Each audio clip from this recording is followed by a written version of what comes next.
പിന്നെ 2 മലയാളികൾ Ananthan Nair, INA hero Vakkom Abdul Khader, 4 Subhash ചന്ദ്രബോസിന്റെ പോരാളി. സാർ, ഒരേ സമയം 2 പേരെയാണ് തൂക്കിലേറ്റാൻ കഴിയുക. വക്കം അബ്ദുൽ ഖാദറിനെയും ഫൗജാ സിംഗിനെയും ഒരുമിച്ചും അനന്തൻ നായരെയും അതോടൊപ്പം ബർദാനെയും ഒരുമിച്ചുമായിരുന്നു തൂക്കിലേറ്റാൻ നിശ്ചയിച്ചത്.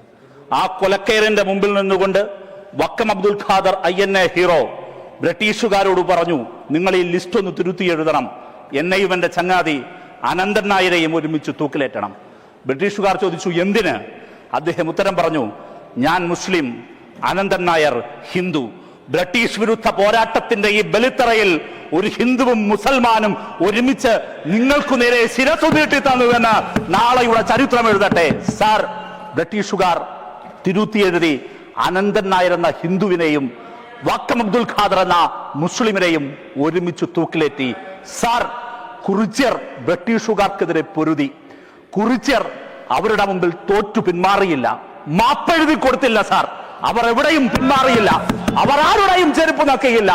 കുറിച്യരും കുഞ്ഞാലിമരക്കാരും വക്കം അബ്ദുൽ ഖാദറും അനന്തൻ നായരും അങ്ങനെ ഇന്ത്യയുടെ സ്വാതന്ത്ര്യ സമര പോരാട്ടത്തിന്റെ ബലിത്തറയിൽ മലയാളികൾ തീർത്തത് ധീരതയുടെ പോരാട്ടത്തിന്റെ ചരിത്രമാണ്. സാർ, ഒരൊറ്റ കാര്യം മാത്രം സാർ, ഞാൻ ഒറ്റ കാര്യം sir, 1 more point sir. Sir, Keralam ഈ ലോകത്തിന്റെ മുമ്പിൽ എവിടെയും വ്യാപിച്ചു കിടക്കുന്നു. സാർ, ലോകത്ത് എവിടെയുണ്ടോ, എവിടെയെല്ലാം മനുഷ്യരുണ്ടോ അവിടെ മലയാളികളുണ്ട്. സാർ, കേരളം ലോകത്തിന് സംഭാവന ചെയ്തത് എന്താണ്? സാർ, അത് ഏറ്റവും നല്ല ധീരതയുടെയും ചെറുത്തുനിൽപ്പിന്റെയും ചരിത്രമാണ്, നവോത്ഥാനത്തിന്റെ ഭൂതകാലാണ്. സാർ, ഇന്ന് നമ്മുടെ രാജ്യം വംശീയതയുടെ വിദ്വേഷത്തിന്റെ ബുൾഡോസറുകൾ പാഞ്ഞുകൊണ്ടിരിക്കുമ്പോൾ ഞാൻ 4 വരിയിൽ അവസാനിപ്പിക്കുന്നു. സാർ, 1888 അരുവിപ്പുറത്ത് ശിവപ്രതിഷ്ഠ നടത്തി ശ്രീനാരായണ ഗുരു കുറിച്ചിട്ടത് ഇങ്ങനെയായിരുന്നു: ജാതിഭേദം മതദ്വേഷം ഏതുമില്ലാതെ സർവരും സോദരത്തേനെ വാഴുന്ന മാതൃകാസ്ഥാനമാണിത്. സാർ, ഇന്ന് ഈ രാജ്യത്ത് വംശീയ വിദ്വേഷത്തിന്റെ ബുൾഡോസറുകൾ പാഞ്ഞുകൊണ്ടിരിക്കുമ്പോൾ, ജാതിയുടെ, മതത്തിന്റെ, വംശീയതയുടെ, ഭാഷയുടെ, വസ്ത്രത്തിന്റെ പേരിൽ മനുഷ്യർ വിഭജിക്കാൻ ശ്രമിച്ചുകൊണ്ടിരിക്കുമ്പോൾ ഞങ്ങൾ നിങ്ങളെ ശ്രീനാരായണ ഗുരുവിനെ ഓർമ്മപ്പെടുത്തുന്നു. ജാതിഭേദം മതദ്വേഷം ഏതുമില്ലാതെ സർവരും സോദരത്തേനെ വാഴുന്ന മാതൃകാസ്ഥാനമാണിത് കേരളം. കേരളം, ആ കേരളം ഈ രാജ്യത്തിന് നൽകുന്ന സന്ദേശം അത് സമത്വത്തിൻ്റെതാണ്, സമഭാവനതയുടേതാണ്, ധീരതയുടേതാണ്, ചെറുത്തുനിൽപ്പിൻ്റെതാണ്. നന്ദി സാർ. थैंक यू ऑनरेबल रहीम. माननीय डॉक्टर सुधांशु त्रिवेदी जी. माननीय सभापति महोदय, हम सभी जानते हैं कि हमारे देश का नाम भारत है.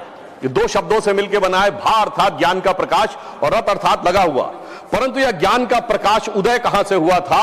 केरल की उस धरती से, जब आदि शंकराचार्य ने वहां से ज्ञान का विकास किया और वो पूरे उत्तर भारत तक जाकर संपूर्ण देश ने उसे स्वीकार किया.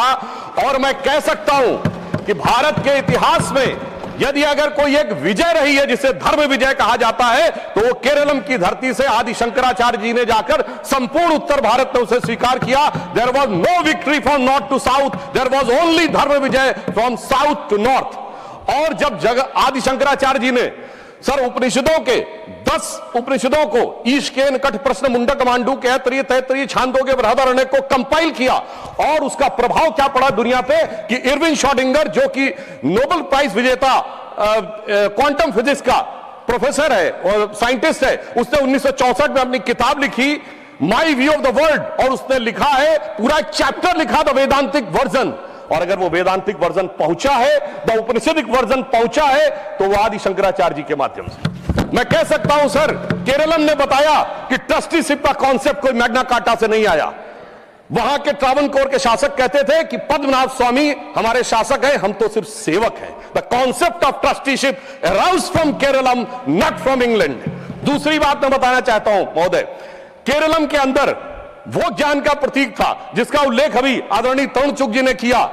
डिफरेंशियल कैलकुलस और इंटीग्रल कैलकुलस, जिसका क्रेडिट न्यूटन को दिया जाता है. मैनचेस्टर यूनिवर्सिटी ने 2007 में माना कि 250 साल पहले केरल स्कूल ऑफ मैथमेटिक्स में वो पूरी चीजें स्थापित थी, माधव की सारणी स्थापित थी.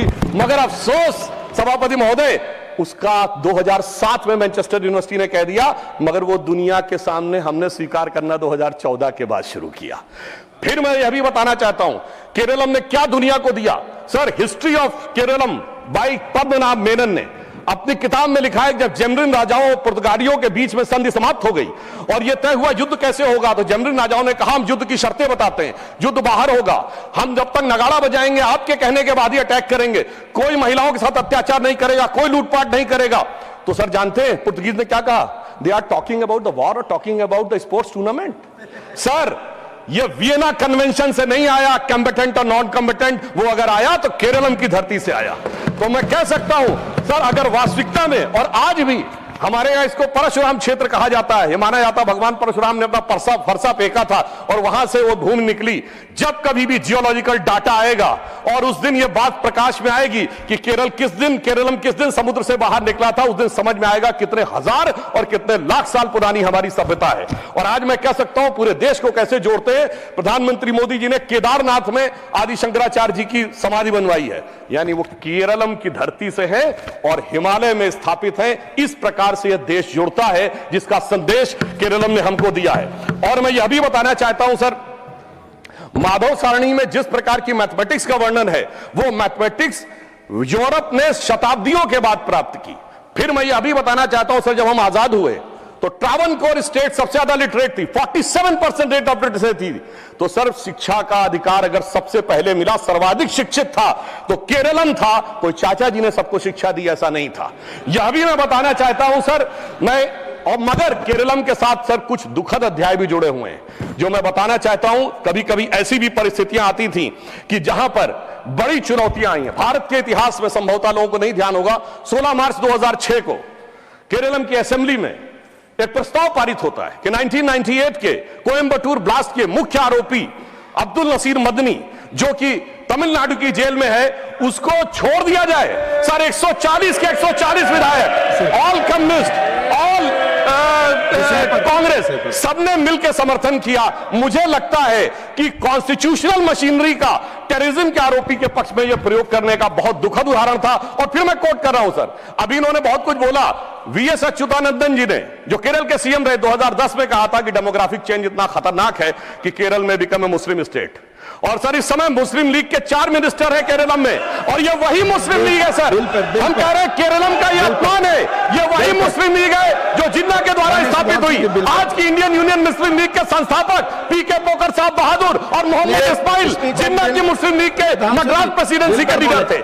इसलिए मैं सर अंत में यह कहना चाहता हूं, प्रधानमंत्री जी ने जिसका उल्लेख अभी हमारे तरुण चुग जी ने किया, इसी 11 मार्च को केरल में इंफ्रास्ट्रक्चर के लिए 11,000 करोड़ रुपए दिए। और अंत में मैं कहना चाहूंगा सर, केरल स्टोरी बहुत शानदार है। केरल की legacy, Keralam legacy is very great.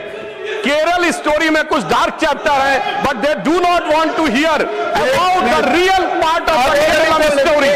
तो सर मैं इसलिए कहना चाहता हूं कि सर मैं अंत में इसलिए कहना चाहता हूं कि केरलम के इस महान विचार के अनुरूप प्रधानमंत्री जी ने जो इसका नाम रखा है, यह स्वतंत्रता में स्व के भाव की अभिव्यक्ति है। अतः मैं एक पंक्ति कहकर अपना बात समाप्त करता हूं। सर केरलम के युवकों जागो, पुनः नया युग आया है, भारत की शक्ति लगी है, मोदी ने बीड़ा उठाया है।